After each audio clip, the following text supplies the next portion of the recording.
tentunya masih bersama teman-teman dari SMK Karya Guna Bakti 1 Kota Bekasi, betul? Betul. Yes, mantap. Kita lanjut lagi ya untuk bahas kasus terkait lapangan pekerjaan nih teman-teman. Sekitar 7,86 juta orang di Indonesia masuk kategori pengangguran. Data akan terus bergerak setelah para lulusan baru di 2024 berburu ketersediaan lowongan kerja. Nah, kira-kira kalau dari teman-teman sendiri yang ada di sini, kamu setuju nggak sih kalau ada statement yang mengatakan bahwa orang Indonesia ini katanya orangnya malas-males, nggak punya skill, sampai pada akhirnya di Indonesia sendiri bahkan banyak sekali merekrut orang-orang luar ataupun tenaga asing untuk kerja di Indonesia. Gimana tanggapan dari teman-teman semua? Mas bilang malas, nggak malas sih. Cuman dari perusahaan tersebut sih Kak yang kurang melirik anak-anak bangsa sekarang gitu. Jadi mikirnya tuh anak-anak bangsa sekarang tuh males-males, bener nggak? Ya kan? Padahal yang seaslinya mereka punya skill, punya kemampuan, maupun dalam bidang apapun sebenarnya punya. Karena pasti di setiap hari dia belajar, punya kemampuan yang timbul sendiri. Cuman dari perusahaan tersebut yang nggak mau melirik Kak, gitu biasanya. Oke, kalau itu menurut Teguh ya. Rivaldi? Dari anaknya juga ya kurang buat mencoba, buat mengasah skill itu. Jadi mereka terpandang ya males gitu mungkin dari perusahaan. Gimana Abbas kalau menurut kamu? Menurut saya itu kurang sih Kak. Jadi sebenarnya mungkin anggapannya para pekerja Indonesia tuh lebih mementingkan gaji daripada pengalamannya. Nah mungkin karena kita masuk tenaga kerja dari luar negeri yang notabene mereka tuh nggak peduli nih berapa gaji yang mereka dapatkan, tapi yang penting mereka bisa kerja. Nah kebanyakan tuh apalagi lulusan baru ya kayak itu lebih sering memandang gaji daripada pekerjaan yang mereka lakukan. Oke, berarti kan dengan begitu nih kalian sudah melihat nih permasalahannya dari para fresh graduate dan itu juga yang sudah mulai kalian rasakan sekarang ini.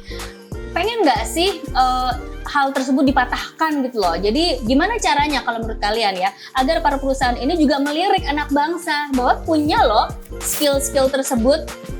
Ada ide nggak yang bisa supaya cepat-cepat dilirik deh sama perusahaan? Orang dalam sih Kak. Tadi nggak setuju ada orang dalam. Terus sekarang minta orang dalam gimana kan, jadinya? kalau supaya cepat dilirik ya, itu kan orang dalam gitu Kak cara masukinnya. Kayak anak bangsa itu harus membuat inovasi baru ya. Supaya perusahaan tuh tahu oh karyanya dia ini. Jadi mereka bisa dipandang. Oke. Nah, pada kenyataannya kan sekarang ini juga tidak dipungkiri nih bahwa skill paling basic aja itu Indonesia sudah mulai mendatangkan tenaga asing. Padahal skill basic tersebut banyak loh siswa-siswi Indonesia yang punya gitu. Menurut kalian gimana tuh? Emosi nggak sih? Kesel nggak sih? Atau mau teriak? Kasih kami kesempatan dong gitu. Teriak, kasihan. Ya bener aja. Kalau dibilang emosi sih, Gimana dong? emosi banget Kak. Karena kan untuk mendapatkan sesuatu pencapaian tersebut ya, skill-skill basic itu kan pasti butuh perjuangan juga. Apalagi di saat kita udah naik nih, udah bisa, kita udah punya sertifikasinya, kita udah punya kemampuannya, itu tetap aja yang dilirik asing lah gitu. Pasti dalam hati kita, teman-teman kita semua yang sama-sama pelamar, secari kerja itu kesel Kak. Gitu. Oke, Abbas ada yang ditambahkan? Jadi kasarannya yang saya tangkap ya kayak itu pemerintah lebih dominan untuk mengambil tenaga kerja asing karena lebih praktis Kak. Nah untuk itu juga mungkin bisa dari pemerintahnya untuk merekrut dari sekolah-sekolah langsung Kak. Jadi kalau misal mereka emang kurang itu lebih di training lagi, lebih difokusin lagi kemana arah tujuan dari jurusan masing-masing Kak. Apalagi yang SMK. Mantap. Kalau gitu boleh nggak sih Asi minta nih masukan dari kalian untuk pemerintah agar bisa atasi atau minimalisir tingkat pengangguran di Indonesia. Apa yang bisa kalian berikan saran tersebut untuk pemerintah? Emang kan mereka udah punya program ya buat meluaskan lapangan pekerjaan. Ya mungkin itu dari ketiga ini mungkin ada satu yang jadi, yaitu mungkin mudah-mudahan ya bakal terrealisasi. Itu harapan buat anak-anak SMK nih yang sekarang ini di Indonesia. Amin. Teguh? Nah kalau mungkin dari saya gini ya, karena kan semakin banyak ini tiap tahun, tiap hari, tiap bulan itu banyak banget warga-warga asing yang masuk ke Indonesia untuk bekerja. Nah mungkin kalau dari saya, siapapun nanti yang jadi pemimpin, coba tolong perusahaan-perusahaan asing yang emang benefitnya itu tidak terlalu ini ke Indonesia gitu, itu disingkirkan aja, dibalikin lagi ke negaranya gitu lah, udah Dipulangin langsung dia. disopet. Sopet ya. Yang diselepet pemerintah atau tenaga asing atau perusahaan asingnya? Perusahaan asingnya. ya kan. Dari asingnya. jadi kita kan bersuara kan ke pemerintah, ya kan, dari pemerintah disopet ke bawahnya lagi ke perusahaan asingnya gitu lah, biar pergi. Pergi kau gitu ya. Pergi. Oke. Ini jawabannya seru-seru banget sih, dari SMK mana ya? SMK Karya Guna Bakti 1. Berkarya, berguna, berbakti. Jaya, jaya, jaya.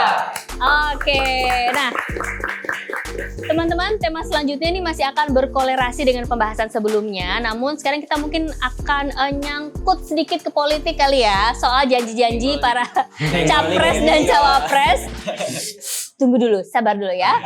Janji-janji para capres dan cawapres atas isu lapangan pekerjaan ini. Namun sebelum itu kita akan simak terlebih dahulu informasi berikut ini.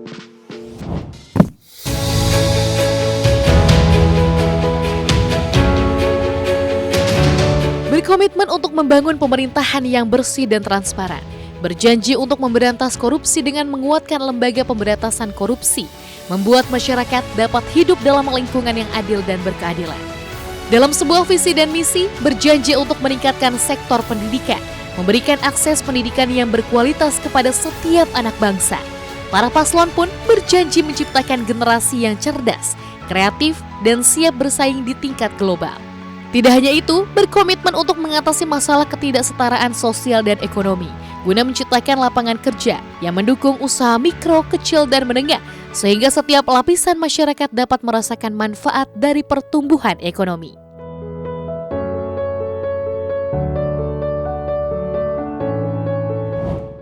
Oke, ini kan nuansanya masih pesta demokrasi ya. Dan yang kita tahu para capres cawapres ini buat janji-janji politiknya seperti akan memberdayakan anak muda, akan buka jutaan lapangan pekerjaan baru dan lain sebagainya.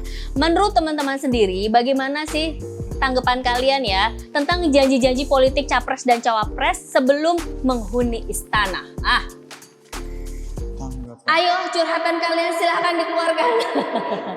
Mungkin ya itu tanggapan saya ya, dari ketiga capres itu bakal terrealisasi sih. Yang tadi disampaikan Teguh juga buat tenaga kerja asing. Mungkin lebih diprioritaskan tenaga kerja dari anak bangsa sendiri ya, mungkin dari Indonesia ya. Mungkin itu aja sih. Oke, Rivaldi sudah mengemukakan pendapatnya. Untuk Teguh dan Abbas di hold dulu. Oke, setelah yang ini kita akan kembali lagi ke kalian. Jangan kemana-mana karena makin penasaran suara-suara anak muda ini. Kita akan segera kembali setelah yang berikut ini, tentunya dalam program Muda Bersuara Untuk masa depan bangsa.